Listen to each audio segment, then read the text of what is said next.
IPL 2026 ஆக்ஷனில் CSK எந்தெந்த பிளேயர்ஸை target பண்ண போகிறாங்க, அப்படி சிஎஸ்கேக்கு எந்தெந்த பொசிஷனில் என்ன மாதிரி பிளேயர் தேவைப்படுறாங்க அப்படின்னு சிஎஸ்கோட ஆக்ஷன் ஸ்ட்ராட்டஜியை ஃபுல் டீட்டெயில்ஸாக அந்த வீடியோவில் பார்க்கலாம். அதுக்கு முன்னாடி நம்ம சேனல் கொஞ்சம் சின்ன சேனல் தான், சப்ஸ்கிரைப் பண்ணி சப்போர்ட் பண்ணுங்க. ஃபர்ஸ்ட் ஆஃப் ஆல் பார்த்தீங்கன்னா சிஎஸ்கே லேட்டஸ்ட்டாக வீடியோ ரிலீஸ் பண்ணியிருந்தாங்க. அந்த வீடியோவில் பார்த்தீங்கன்னா சிஎஸ்கே எந்தெந்த பிளேயர்ஸை வாங்க போகிறாங்க, எந்த பிளேயர்ஸை வாங்க போகிறதுங்கிற மாதிரி அந்த வீடியோவில் ஹிண்ட் கொடுத்துருந்தாங்க. ஃபுல் அண்ட் ஃபுல் இந்த வீடியோ பார்த்தீங்கன்னா ஃபேன்ஸோட எங்கேஜ்மெண்ட்டுக்காக மட்டும் தான் சிஎஸ்கே ரிலீஸ் பண்ணியிருப்பாங்க. எந்த ஒரு ஐபிஎல் டீமே அவங்களோட ஆக்ஷன் ஸ்ட்ராட்டஜியை வெளியே சொல்ல மாட்டாங்க. அதுவும் சிஎஸ்கே இந்த ஆக்ஷனுக்கு 4 கோடி 5 கோடி பரிசு அமௌண்ட்டோட போல 43 கோடி பரிசு அமௌண்ட்டோட போகிறாங்க. அது இந்த ஒரு மியாக்ஷனில் டீமுக்கு தேவையான மெயின் பிளேயர்ஸ் எடுக்கிறாங்க. இப்போ எடுக்கிற பிளேயர்ஸ் அடுத்த மெகா ஆக்ஷன் சர்க்கிளில் ரீட்டைன் பண்ணுறதோட வாய்ப்பு இருக்குது. அப்படிங்கும்போது சிஎஸ்கே அவ்வளோ ஈஸியாகலாம் அவங்களோட ஆக்ஷன் ஸ்ட்ராட்டஜியை வெளில சொல்ல மாட்டாங்க. ஒருவேளை மற்ற ஐபிஎல் டீம்ஸை கன்ஃபியூஸ் பண்ணுறதோட சிஎஸ்கே இந்த வீடியோ ரிலீஸ் பண்ணியிருக்கலாம். ஓகே, வாங்க நம்ம இப்போ சிஎஸ்கே ஆக்ஷன் ஸ்ட்ராட்டஜி பற்றி பார்க்கலாம். ஃபஸ்ட்டு பார்த்தீங்கன்னா நம்ம சிஎஸ்கே பவுலிங்லேருந்து ஸ்டார்ட் பண்ணலாம். சிஎஸ்கே பார்த்தீங்கன்னா மெயினாக இந்த ஆக்ஷனில் ஜடேஜாவுக்கு ரீப்ளேஸ்மெண்ட் பிளேயர் எடுத்தாகணும். அதுவும் ஜடேஜா மாதிரி பேட்டிங் அண்ட் பவுலிங் ரெண்டுலேயுமே கான்ட்ரிபியூட் பண்ணுற பிளேயர் தான் பார்ப்பாங்க சிஎஸ்கே. அதில் ஃபாரின் ஆப்ஷனில் பார்த்தீங்கன்னா கூப்பர் கான்லி, அகில் குசைன், பனிந்து கசரங்கா, ஜார்ஜ் ரெண்டே, மிச்சல் பிரேசர்லாம் இருக்காங்க. அடுத்து இந்திய நேஷனில் பார்த்தீங்கன்னா சஞ்சய் யாதவ், கர்ஷ் தியாகி, நித்தேஷ் ராஜகோபால், பிரசாந்த் தீரன், தனுஷ் கோட்டியான் இதுமாரி பிளேயர்ஸ்லாம் இருக்காங்க. இதுங்களில் மேக்ஸிமம் சிஎஸ்கே பார்த்தீங்கன்னா ஃபாரின் பிளேயர்ஸ் தான் போகிறதுக்கான வாய்ப்பு அதிகமாக இருக்குது. ராகுல் சக்கரன், ரவி பிஸ்னாய் மாரி ஒன் டைமென்ஷனல் பிளேயருக்கு போகிறதுக்கான வாய்ப்பு கம்மி தான்.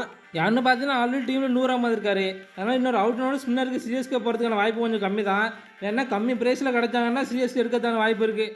அப்படியே சிஎஸ்கே ஜடேஜாவுக்கு ரீப்ளேஸ்மெண்ட் பிளேயர் எடுத்துட்டாங்கன்னா ஆல்ரெடி ஸ்குவாடில் 100 அகமது இருக்கிறதுனால சிஎஸ்கோட ஸ்பின் டிபார்ட்மெண்ட் செட் ஆகிடும். அடுத்து பார்த்தீங்கன்னா சிஎஸ்கோட பாஸ் பவுலிங் தான். இதில் பார்த்தீங்கன்னா அன்சுல் கம்போஜ், கலில் அகமது 2 பேரும் ஷுவராக ஸ்டார்ட் பண்ணுவாங்க.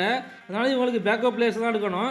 இவங்களுக்கு பேக்கப்பாக பார்த்தீங்கன்னா டீமில் ஆல்ரெடி குர்ஜப்ரீத் சிங், முகேஷ் சௌத்ரி அண்ட் ரமேஷ் நாகோஸ்னு 3 பிளேயர் இருக்காங்க. தேவைப்பட்ட ஆக்ஷனில் போய்ட்டு ஆகாஷ் மத்தலா, ஆகாஷ் தீப் மாரி பிளேயர்லாம் எடுக்கலாம். தேர்டு பாஸ் பவுலர் ஸ்குவாடில் பார்த்தீங்கன்னா ஃபாரின் ஆப்ஷனில் நேத்தன் எல்லிஸ் மட்டும் தான் இருக்காரு. அதனால் இன்னொரு ஃபாரின் பாஸ் பவுலருக்கு சிஎஸ்கே கன்ஃபார்ம் போவாங்க. ஆக்ஷனில் பார்த்தீங்கன்னா நிறைய பாஸ் பவுலர்ஸ் இருக்காங்க.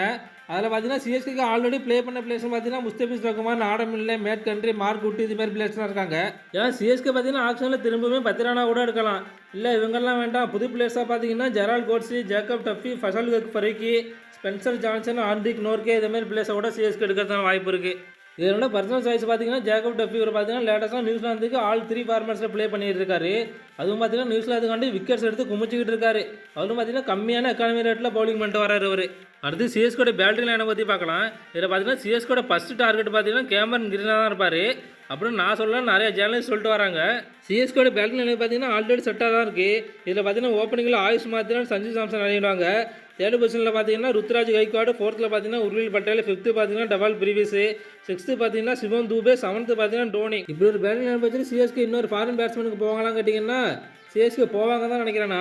அப்படி ஒரு வேளை சிஎஸ்கே கிரீன் லிவிங்ஸ்டன் மாதிரி ஒரு பிளேஸ் எடுத்துட்டாங்கன்னா சிஎஸ்கே கன்ஃபார்ம் அவங்க ஸ்டார்ட் பண்ணுவாங்க. அப்படி ஸ்டார்ட் பண்ணணும்னு பார்த்தீங்கன்னா சிஎஸ்கே உருவில் பட்டேலும் ஆயுஷ் மாத்திரை உட்கார வச்சு தான் ஆகணும். அப்படியே கேமரன் கிரீன் ஆக்ஷன் எடுத்து பிளே லெவலில் ப்ளே பண்ண வைக்கிறனாலும் ஒரு சட்ட சிக்கல் இருக்குது. என்னென்னு பார்த்தீங்கன்னா பிளேயிங் லெவலில் 4 ஃபாரின் பிளேயர்ஸ் மட்டும் தான் ப்ளே பண்ண வைக்க முடியும். அப்படி பார்த்தா சிஎஸ்கேல already Dewald Brevis, Noor Ahmad, Nathan Ellis, அப்படியே ஜடேஜாவுக்கு ரீப்ளேஸ்மெண்ட் பிளேயராக ஃபாரின் பிளேயர் எடுத்தாங்கன்னா டோட்டலாக பார்த்தீங்கன்னா 5 ஃபாரின் பிளேயர்ஸ் ஆகிடும்.